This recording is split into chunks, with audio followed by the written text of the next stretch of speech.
Alô nação, conexão, bem-vindos ao canal Conect Fla, o universo rubro-negro do nosso Mengão.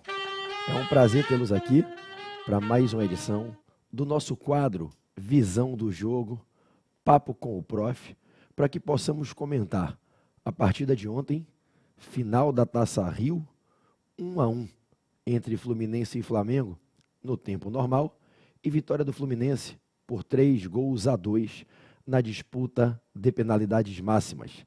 Resultado que deu ao Fluminense o título da Taça Rio e, por conta desse feito, ganhou o direito de enfrentar o Flamengo, que havia sido campeão da Taça Guanabara, agora nas finais do Campeonato Estadual do Rio de Janeiro, edição 2020.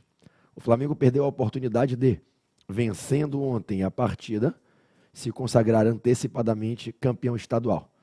De forma surpreendente, o Fluminense conseguiu alcançar o seu objetivo, que era carimbar o passaporte para as finais, provocando então 2 jogos que ocorrerão nesse domingo e na próxima quarta-feira. O Flamengo não fez uma boa apresentação. O Fluminense, como eu disse, conseguiu ser extremamente eficiente na proposta que ele tinha para buscar implementar e conseguiu implementar. Conseguiu travar o Flamengo, anular o Flamengo no primeiro tempo, segurar o ímpeto do Flamengo no segundo tempo, levou o jogo para os pênaltis e conseguiu superar o Flamengo na disputa de pênaltis. O campeonato ganha vida, ganha mais 2 partidas e ganha muita emoção para esses 2 jogos finais. Além de toda a rivalidade dos bastidores, todo o tensionamento que envolveu essa partida, a gente tem agora uma expectativa do Fluminense, uma esperança renovada para o Fluminense, que ao voltar desse recesso provocado por conta da pandemia, não havia vencido uma partida sequer e continua sem vencer. O Fluminense havia perdido para o Volta Redonda, empatado o seu último jogo em 0-0 na fase de grupos. E aí empata com o Botafogo nas semifinais e se classifica para a final. Fez 3 partidas, não venceu nenhuma. Não havia feito gols. Jogou com o Flamengo e não venceu novamente. E sem vencer um jogo, o Fluminense, após 4 partidas, com 4 empates, com uma derrota e 3 empates, uma derrota de 3-0 para o Volta Redonda e 3 empates, o Fluminense está na final do Campeonato Estadual. Bom, ânimos muito acirrados fora do campo, mas dentro do campo, jogo na bola, nenhum destempero, nenhum comportamento que justificasse uma crítica aqui mais excessiva, eventuais discussões normais de uma final, e aqui entre nós, moçada, o Flamengo fazendo, se não a pior, uma das suas piores exibições sob o comando do Mister Jorge Jesus. Eu vou fazer com vocês rapidamente aqui uma leitura do que foi o jogo. Eu quero ler abaixo aqui do vídeo os comentários de vocês. O que vocês acharam, o que vocês gostariam de destacar, que eventualmente eu não destaque aqui. Se vocês concordam com algum ponto específico que eu vou colocar, fiquem à vontade para comentar. Eu quero ler após esse vídeo ser assistido por vocês. Tudo bem? Antes de fazer a leitura, eu nem me apresentei, né? Mas você já me conhece, eu sou o professor Pedro Barreto, né? O professor aqui do Conect Fla. Agradeço a vocês que já são seguidores, o canal já tem aí mais de 28 mil flamenguistas aqui seguindo. Caminhamos aí, quem sabe, para chegarmos a 30 mil amigos e amigas rubro-negros e rubro-negras aqui no canal. Se você ainda não é inscrito, me dê esse privilégio de ter a sua companhia diariamente aqui. Os vídeos são diários, matéria nova todo dia aqui. É só clicar em inscrever-se. Peço a todos, velhos e novos amigos, velhas e novas amigas, que deem um like aí no vídeo, compartilhem nos grupos de WhatsApp, listas de Telegram e vamos embora falar sobre o jogo de ontem. Bom, o Flamengo era amplamente favorito, mas muito favorito. A torcida tinha expectativa, inclusive, de uma goleada e era uma expectativa legítima. O Flamengo voltou do recesso jogando bem, jogando com simplicidade, com facilidade e com encanto. O Flamengo fez grandes partidas contra o Boa Vista, contra o Bangu lá atrás, contra o Volta Redonda nas semifinais. O Flamengo vinha de um bom retrospecto. Não havia sofrido gols, vinha perdendo muitos gols e jogando muito bem. Os atacantes, o Gabigol, nos jogos em que participou, apesar de não ter feito gols, tinha dado assistências virtuosas, Gabi Garçom, e a gente tinha uma expectativa. O Felipe Luiz, nas partidas anteriores, comeu a bola, Arão, Gerson, no jogo passado, jogou muito. Então a gente tinha uma expectativa de um desempenho de alto nível do Flamengo. E o Fluminense vinha, como eu disse, de resultados muito desanimadores. Então existia uma expectativa legítima, sim, de um desnível alto e de um possível massacre por parte da equipe do Flamengo. Não é que se tratasse de soberba ou de arrogância, não. Os fatos, os números, os resultados dos jogos anteriores legitimavam essa crença. Era normal acreditar nisso pelo que se vinha testemunhando. Todavia, o que se viu ontem foi o time do Fluminense muito mais modesto e limitado que o time do Flamengo, jogando com garra, cumprindo o seu papel tático com perfeição, seguindo à risca a estratégia muito bem montada pelo seu treinador, Odair Hellmann, e com muita dedicação dos atletas. O que a gente viu ontem foi um daqueles episódios da história do futebol em que um time que é tecnicamente inferior, que teve menos tempo para se preparar e treinar, que não tem jogadores do nível, né, de estrelas como tem o elenco do time do Flamengo, um time que não tinha um banco no nível do banco do Flamengo, se superar, se agigantar e conseguir frear o time rival, francamente favorito, com muito mais entrosamento, jogando junto há mais tempo, e que era o franco favorito. Me fez lembrar o início do século e o final do século passado, quando nós, rubro-negros, num papel inverso, tínhamos um time muito inferior ao time do Vasco, aquela época, em 1999, 2000 e 2001, e conseguimos superar aquela seleção que era o time do Clube de Regatas Vasco da Gama, e a gente venceu 3 finais seguidas de estaduais no nosso tetra-tri, o nosso quarto tricampeonato da nossa história. 99 com o gol de falta do Rodrigo Mendes em cima do Carlos Germano, 2000 os gols do Reinaldo e do Tuta, e 2001 o gol do Pet, batendo na falta que o Elton não conseguiu pegar. Naquela época o Vasco tinha timaços, por aqueles times passaram Romário, Euler, Juninho Paulista, Juninho Pernambucano, Viola, Ramon, Pedrinho, Felipe, Mauro Galvão, quem não se lembra? E o Flamengo, com times medianos, superou. O que mostra que, às vezes, mesmo tendo um time menor, se a estratégia é bem montada e todos estão num bom dia ou numa boa noite e conseguem com eficiência cumprir o papel, e o outro time não está num dia iluminado, o jogo vira. E ontem, infelizmente, foi o que aconteceu em desfavor do Flamengo.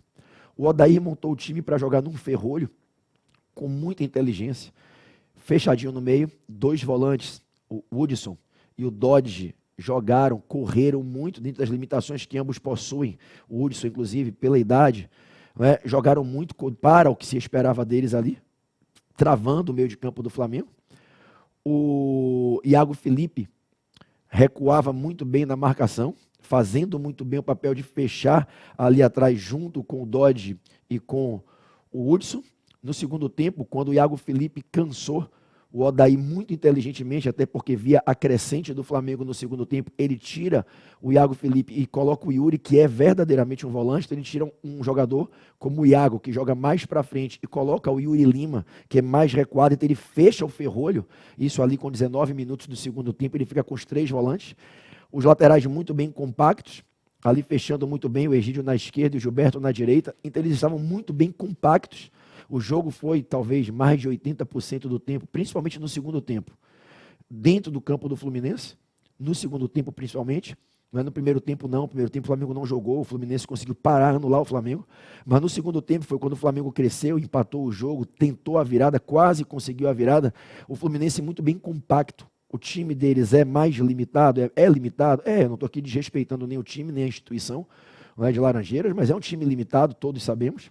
E eu acho que a grande virtude do Odair ontem, isso foi muito importante para segurar o Flamengo, foi que ele fez com que os atacantes entendessem a necessidade de voltarem na marcação para fazer uma linha quase que de 6 no meio de campo, com os 4 por trás da zaga, fechando a marcação muito bem compacta, um bloco. E o Flamengo não conseguiu jogar no primeiro tempo. No primeiro tempo eles tinham o Marcos Paulo e o Evanilson. E o que esses caras correram marcando foi surreal. 2 atacantes habilidosos, Marcos Paulo e Evanilson. Eles fizeram o papel de voltar para a marcação muito bem e travavam o Flamengo. Rafinha e Felipe Luiz não conseguiram jogar no primeiro tempo. Everton Ribeiro e Arrascaeta sumidos. Gerson irreconhecível. Então o Fluminense fez um bloco. E aqui, sem clubismo, galera, sem clubismo. A gente é Flamengo. Ninguém ama o Flamengo mais do que eu. Você pode amar tanto quanto eu. Mais do que eu é impossível. Sem clubismo. Os caras anularam o Flamengo no primeiro tempo. E o que esses meninos, Marcos Paulo e Evanilson, deram sangue na marcação foi incrível. E qual foi o grande mérito do Odair no que tange a essa parte da sua prospecção tática? Quando ele percebeu que o Evanilson cansou pra cacete, correu muito no primeiro tempo, correu, parecia que estava jogando a partida do juvenil, na marcação, para lá e para cá. Ele no segundo tempo tira o Evanilson e bota o Fernando Pacheco para renovar o gás. Mantém o esquema, tanto que o Fernando Pacheco não teve nenhuma chance de gol no segundo tempo. Eles não tiveram, né? Eles tiveram 2 chances com 2 cabeçadas do Gilberto, uma entrou, todas no primeiro tempo. Então, para ele manter a pegada e o ritmo de marcação, ele tira o Evanilson e coloca o Fernando Pacheco no intervalo, e com 28 minutos do segundo tempo, quando ele vê que o Marcos Paulo já não estava mais tendo gás para marcar, para voltar na marcação, e o Flamengo estava em cima, tanto que o gol do Pedro viria logo depois aos 31, ele aos 28 tira o Marcos Paulo e bota o Caio Paulista. Então ele mantém a tática dele, mantém o esquema dos 2 atacantes jogando na linha do meio de campo para trás para tentar pegar uma bola de contra-ataque, e fora isso era voltar na marcação e correr marcando, tentando dar o bloco, principalmente nos laterais do Flamengo. Você via o Caio Paulista e o Fernando Pacheco dobrando marcação com o Egídio e Gilberto para não deixar ora o Bruno Henrique, ora o Michel, a partir de quando entrou, conseguirem chegar ao fundo. O Gabigol anulado, foi anulado, o Gabigol não conseguiu jogar ontem. Quando o Gabigol caía pela direita, o Egídio sempre tinha um atacante voltando para dobrar em cima do Gabigol. Ora o Evanilson, ora o Marcos Paulo no primeiro tempo, no segundo tempo, ora o Caio Paulista, mais o Caio Paulista ali naquele setor que o Gabigol estava, ora o Fernando Pacheco. Então o Odair fez um ferrolho muito inteligente, começou com 2 volantes e com o Iago Felipe recuando, né? Depois ele tira o Iago Felipe, bota o Yuri Lima, faz a trinca de volantes, os atacantes sempre ali com gás, foi muito feliz em não colocar o Fred para jogar. Se ele coloca o Fred não ia fazer essa função de voltar na marcação, ele ia perder esse esquema, e ele ia dar espaço para o Flamengo. Então, eu acho que a verdade é que o Odair, não vou dizer que ele deu um nó tático no Mister, não é isso, mas ele fez o que ele podia fazer, a única chance que ele tinha para jogar contra o Flamengo. Ele tinha que fazer isso e torcer para o Flamengo não jogar bem. E o Flamengo não jogou bem.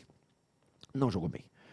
Acho que se a gente puder destacar algum jogador do Flamengo tentando elogiar, eu acho que o Pedro, o garoto Pedro, o menino Pedro, que mais uma vez mostra aí que tem luz, tem talento, que vai ser muito útil na temporada. Joga a imagem do Pedro para mim aqui na tela.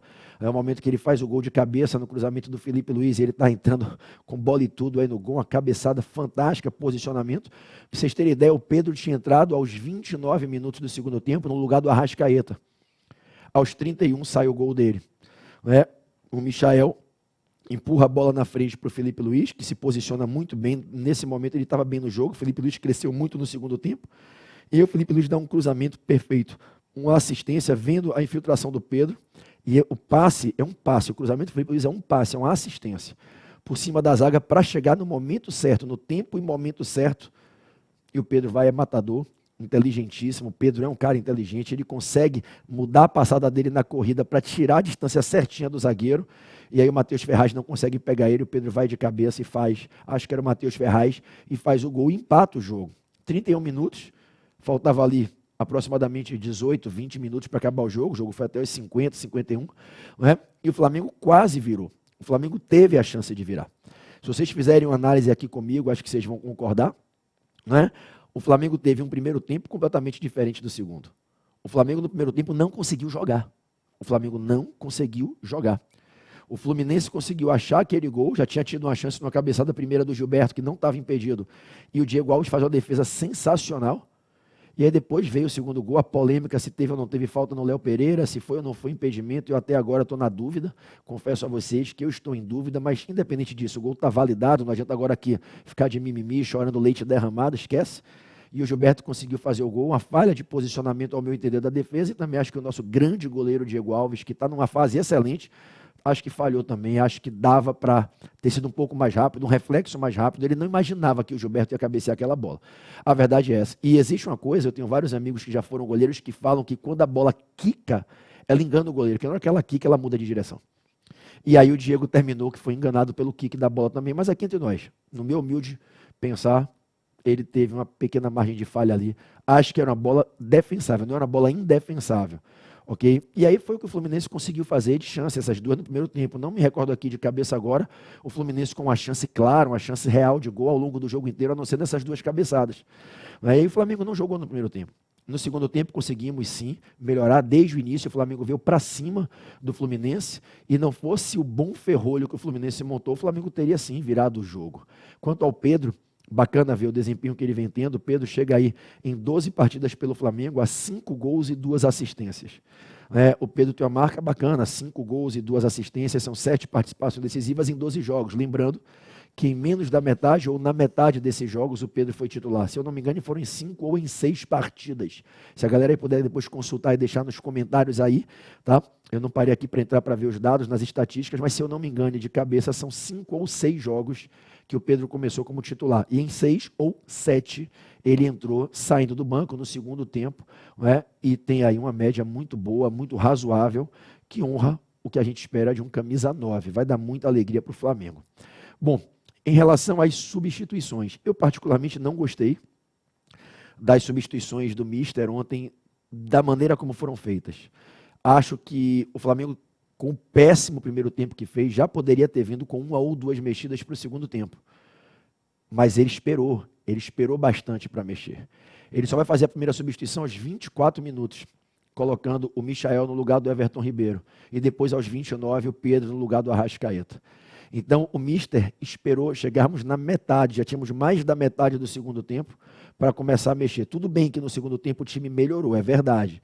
Mas o Everton, o nosso capitão, o nosso miteiro, que a gente tem que ter toda a reverência a ele, porque ele joga muito, é talvez o grande craque, se não o grande, um dos grandes craques do time, ele não estava bem ontem. Eu já teria tirado ele mais cedo. E quando ele tira o Everton e bota o Michael, e depois tira o Arrascaeta e bota o Pedro, a gente ficou sem armador. Ele faz um quarteto de frente, com Bruno Henrique, Michael, Pedro e Gabigol. Então ele infiltra o Gabigol com o Pedro, abre o Michael aqui, o Bruno Henrique lá, Bruno Henrique flutuando com o Gabigol. Ele vai com 4 atacantes, ele fica com Gerson e Arão ali para armar. Ele perde os 2 meias de criação, Arrascaeta e Everton Ribeiro, e entra com 4 atacantes. Talvez ali tivesse sido melhor se ia entrar com Everton, com Michael e Pedro, tirar ou o Gabigol ou o Bruno Henrique, e deixar alguém armando por trás. Poderia ser o Pedro Rocha, ou até mesmo o Vitinho, ou até mesmo o Diego. Mas do momento que ele deixou só Arão e Gerson não estava bem no jogo, e ele bota 4 jogadores de frente, o Flamengo perdeu um pouco da qualidade nesse passe que chega para frente. E aí, eu acho que não foi muito feliz a escolha. Eu não teria tirado Everton Ribeiro e Arrascaeta para botar Pedro e Michael. Mas enfim. E aí, depois disso, o Pedro entra aos 29, o Flamengo empata aos 31. E ali, o Mister tinha a chance de colocar um meia de armação. Ele poderia, por exemplo, estava com Arão e Gerson, o Fluminense não saía, o Fluminense não atacava. Ele poderia tirar o Gerson e botar o Pedro Rocha para ter um armador, ou até mesmo o Diego. Mas isso logo, ele demorou demais. O Mister só foi mexer de novo aos 41 do segundo tempo. Só aos 41 que ele vai e entra com o Diego no lugar do Gerson e o Vitinho no lugar do Bruno Henrique. Aí já faltava muito pouco para acabar o jogo, já praticamente não tinha mais o que fazer. É aquela substituição do vai que dá o brilho à estrela e o cara entra e faz um gol, dá um passe para o gol no finalzinho. Eu acho que ele demorou para fazer essas mexidas, né? Foi quando o time do Fluminense já estava perdendo o seu rendimento físico, mais cansado no fim do jogo. Ele poderia de repente ali com 33, 34, depois do gol do Pedro, ter lançado um meia e tirava um dos 4 atacantes, tirava ou o Bruno Henrique ou o Gabigol.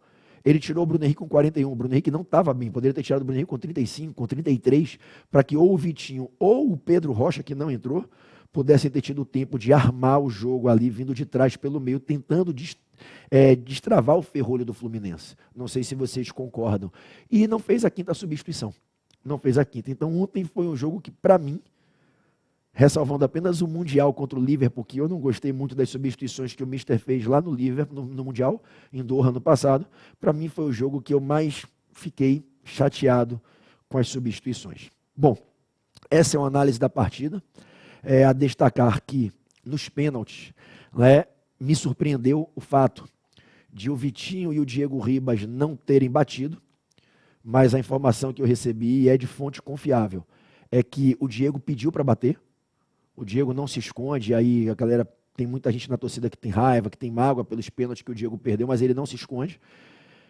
E o Mister foi quem definiu a lista, ele. Foi o Jorge Jesus quem definiu os batedores e o Diego não iria bater nem o sexto nem o sétimo pênalti, ao que eu recebi de informação. Depois eu fui entender o que é que o Mister quis ao excluir Diego e Vitinho dos pênaltis. Quando ele entrou aos 41 minutos com Diego e Vitinho, eu pensei, botou para bater os pênaltis. E Diego e Vitinho tinham perdido o pênalti naquela disputa com o Atlético Paranaense no Maracanã. Recordem-se que o Flamengo foi eliminado da Copa do Brasil. Recordemos-nos. Mas depois eu entendi. O que é que o Mister deve ter pensado? Se o Vitinho ou o Diego perdem um pênalti hoje, vão ser execrados pela torcida. E eu posso perder esses jogadores com os quais eu conto no projeto. Então eu acho que o Mister quis blindar o Diego e o Vitinho para não correr o risco deles perderem pênalti. E aí arriscou, com Rafinha, Arão e Léo Pereira, que normalmente não são batedores. Rafinha, Arão e Léo Pereira não são batedores. Ainda que o Rafinha tenha batido naquele jogo contra o Emelec, que classificou o Flamengo.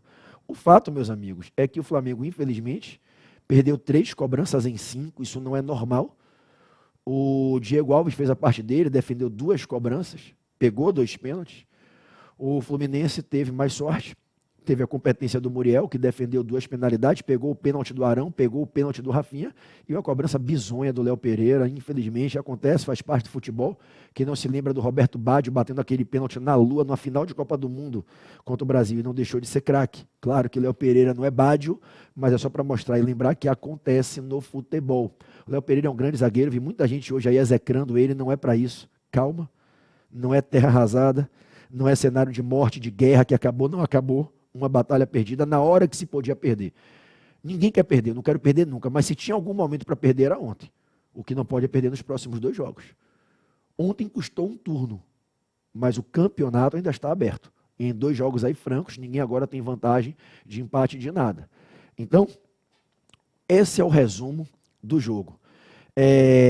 Me impressionou não só a apatia, mas a tristeza do time. O time estava triste. Falando pouco em campo, se cobrando pouco, lideranças ali que movimentam, que agitam, que cobram, como Rafinha, Felipe Luiz, o próprio Arão, que é um cara que grita, que tem pulmão, que tem vigor, você via nitidamente que não era a mesma vibração. E isso ficou muito estampado também na postura do Mister na entrevista. Eu senti um clima muito triste, muito pesado entre os jogadores. E eu espero que isso não vá para o jogo de domingo e para o jogo de quarta-feira. Eu vou falar para vocês uma teoria aqui que eu fiquei muito pensativo, é só um pensamento meu. Não sei se isso aconteceu, não é informação, é só um pensamento. Cogitando que possa acontecer de o Jorge Jesus deixar o Flamengo quarta-feira, se isso realmente puder acontecer, se isso for acontecer, porque se o Jorge Jesus for sair, ele já sabe que vai sair. Pode ser que ele já tenha reunido o grupo e falado para o grupo. E dito, olha, ontem no caso, hoje é meu último jogo com vocês. Então vamos jogar sério, deem a vida, vamos conquistar o título, vamos fechar o ciclo com mais um troféu. E aí talvez por isso o time tenha sentido demais. Que jogador ali não vai sentir a saída do Mister? Né? Então é só uma teoria para tentar explicar o porquê da apatia e da tristeza. Pode ser que não. Pode ser que o Mister continue com a gente. Eu quero que ele continue, lógico, acho que a torcida inteira. O Mister é o jogador mais importante dessa engrenagem. Ele é o grande personagem desse projeto desportivo vitorioso do Flamengo. Mas se ele tiver decidido que ele vai sair, amigo, acabou, vai sair, ponto. Não adianta ficar chorando, vai sair. E por ele eu vou ter sempre gratidão. Foi o cara que nos deu tudo ano passado e implementou a nova filosofia de jogo no Flamengo. Para mim é gratidão, só gratidão ao Jorge Jesus para sempre no meu coração. Agora, pode ser que eventualmente tenha conversado com o elenco e falado, não vai vazar isso não vai sair, a gente só vai passar isso ao público quando acabar o campeonato, até para que o Flamengo tenha tempo de contratar um outro treinador para me substituir. E é isso, vou sair. E isso pode ter deixado o time realmente abalado. Não sei se foi isso, é só uma teoria. Vi algumas pessoas comentando e achei que faz sentido. O fato é que o time estava muito, muito abatido, triste. Talvez esses fatores externos também tenham chegado ao vestiário. Apesar de tudo, de destacar e aplaudir o gesto nobre, de ficar em campo para aplaudir o Fluminense, receber o seu troféu, levantar o seu troféu. Achei bacana a postura do Felipe Luiz de buscar os jogadores que estavam descendo para o vestiário. Foi um pedido do próprio Mister, o Mister com o Marcos Braz, vamos ficar em campo, vamos aplaudir os caras, porque futebol no campo não se mistura com guerra fora de campo. E foi legal, o Felipe Luiz foi um dos grandes líderes ali nesse momento de trazer todo mundo. O que na Europa é muito comum, né? Uma final de Champions League, uma final de Copa de UEFA League, o time perdedor, ele aplaude de pé o time vencedor. Isso é você prestigiar a ética desportiva, o respeito ao adversário. Muito bacana a postura dos jogadores do Flamengo. E aqui entre nós também, né? Aqui entre nós, vamos botar o clubismo de lado e vamos ter bom senso. Parabéns ao Fluminense, que, porra, jogou na bola, não fez jogo desleal, não ficou parando, enojando o jogo. Uma cera aqui, outra ali, faz parte. Não foi aquela coisa absurda, excessiva, se jogar no chão 10 vezes, pedir a maca 10 vezes. Nada, jogaram na bola dentro do que podiam fazer, sabendo da sua inferioridade técnica ao Flamengo. Os caras estão de parabéns, essa é a verdade. Dói meu coração dizer isso, porque eu sou muito Flamengo. Mas os caras estão de parabéns. Dentro do pouco que eles podiam fazer, fizeram. Com 2 chances, mataram em uma, empataram, levaram para os pênaltis. O fato é, temos agora 2 finais, tá? Joga na tela aí, o nosso calendário. Domingo agora, às 16 horas, Fluminense e Flamengo no Maracanã, mando do Fluminense. Quarta-feira, dia 15, às 21h30, a partida derradeira, mando do Flamengo. Bom, como aqui a ideia é falar apenas do jogo e do futebol, não vou misturar outros assuntos, os quais trarei para você na edição de hoje do Connect News, algumas novidades aí que a gente já tem para compartilhar, para que a gente possa conversar na edição de mais tarde, no Connect News, a partir das 19, 20 horas, o vídeo entra para vocês. Eu gravo no final da tarde, gravo às 16 horas, às 18 horas, leva um tempinho para o vídeo converter aqui, a mídia subir e entrar na plataforma do YouTube. Por volta de 19 horas, 20 horas, está entrando a edição de hoje do Connect News, já com algumas novidades para vocês. Tudo bem? Valeu, nação. Que Deus abençoe o Flamengo, abençoe a nossa torcida, que sigamos unidos, o Flamengo precisa de nós e que possamos aí no domingo reverter, né, esse cenário triste, pesado, e que o Flamengo possa fazer uma exibição no nível que nós estamos acostumados e sabemos que ele tem tudo para fazer. Dificilmente o Flamengo vai jogar 2 partidas como a de ontem. Então que o Flamengo possa domingo já matar logo essa decisão, ganhando aí do Fluminense, a vantagem boa, quem sabe, né, e que a gente possa ir para quarta-feira com mais tranquilidade. Valeu? Um beijo, nação. Fiquem com Deus. Foi a visão do jogo, o papo com o prof. Alô, nação. Conexão.